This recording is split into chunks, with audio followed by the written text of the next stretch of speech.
चमक घाटी गांव में एक छोटा सा बोना रहता था जिसका पड़ोसी दुनिया का सबसे गुस्से वाला पत्थर था। हर सुबह बोना खुशी से गाता और हर सुबह पत्थर गुर्राता। फिर एक दिन बोने ने वो काम किया जिसने सब कुछ बदल दिया। बहुत ज़माना पहले पहाड़ों की गोद में एक छोटा सा गांव था। इस गांव का नाम था चमक घाटी। इस गांव में रहने वाले सबसे ज़्यादा खुशबाश शख्स का नाम था पिप।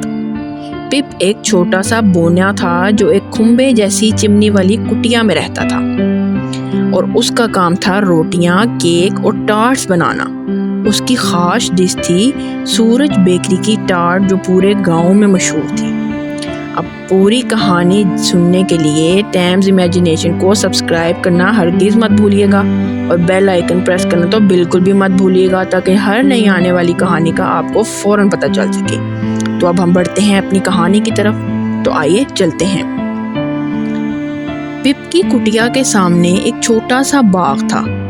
उस बाग के बिल्कुल किनारे पर सालों से एक बहुत बड़ा भूरा और पीला पत्थर पड़ा था। उस पत्थर का नाम था बोल्डर्स। बोल्डर्स पूरे गांव में अपने गुस्से और बुड़बुड़ाहट के लिए मशहूर था। हर सुबह जब पिप अपनी रोटियां पकाने के लिए बेलन चलाता तो बोल्डर गरजता, चुप कराओ इस शोर को, एक आदमी को सोने भी नहीं देते। जब परिंदे चहचहाते तो वो कहता, बकवास बंद करो फजूल परिंदों। और जब पिप खुशी से गाना गाता तो बोल्डर गुर्राता, अरे मेरे कानों को छुट्टी दे दो। गांव वाले बोल्डर से डरते थे और उससे दूर रहते थे, मगर पिप हमेशा मुस्कुराता रहता था। एक ठंडी खिज़ा की सुबह पिप ने बाहर जाकर देखा कि बोल्डर पर पतझड़ के पीले पत्ते पड़े हैं और उस पर काई लग रही है। पिप के दिल में ख्याल आया कि शायद ये पत्थर भी तन्हाई महसूस करता है। उसने अपनी बेकरी में वापस जाकर खुसूसी तौर पर एक छोटी सी शहद और अखरोट की डबल रोटी पकाई जो खूब गर्म और खुशबूदार थी। वो ये रोटी लेकर बोल्डर के पास गया और बड़ी एहतियात से उसके ऊपर रख दी। सुबह बखैर बोल्डर, पिप ने अपनी छोटी सी आवाज़ में कहा, मैंने सोचा कि ठंडी सुबह में ये रोटी तुम्हारे लिए अच्छी रहेगी। बोल्डर ने कुछ नहीं कहा, वो खामोश था और शायद हैरान भी। पिप ने हार नहीं मानी। अगले दिन उसने बादल छाए होने पर बोल्डर के लिए दार चीनी की एक छोटी सी रोल बनाई। बादल उदास होते हैं, पिप ने कहा, मेरी दादी कहती थी मीठी चीज़ उदासी भगा देती है। फिर एक बारिश वाले दिन उसने बादाम का क्रीमी केक बनाकर उस पर छतरियाँ तान दी। वो हर रोज़ कुछ ना कुछ, कभी बीज कभी फल। पिप कभी बोल्डर से जवाब नहीं मांगता था। वो बस रोज़ उसके पास जाता, उसको कुछ देता और अपना काम करता जाता। हफ्ते गुजरने लगे। आहिस्ता आहिस्ता बोल्डर की गरजती आवाज़ नरम होने लगी। अब वो सुबह को कहता, आज हवा तेज़ है, या फिर कल रात एक उल्लू ने मेरी पीठ पर बैठकर शोर मचाया। पिप उसकी बातें सुनता और मुस्कुराता रहता। दोनों में एक अजीब सी दोस्ती बनने लगी थी। फिर एक तूफानी रात आई। हवा ने दरख्त झंझोड़े।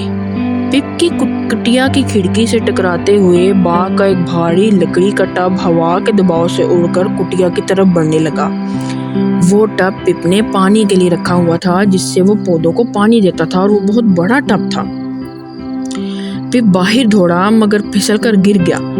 वो बस बेबस होकर देखता रहा कि वो टब उसकी कीमती खिड़की की तरफ तेजी से बढ़ रहा था। एक धमाके जैसी आवाज़ आई, कड़क।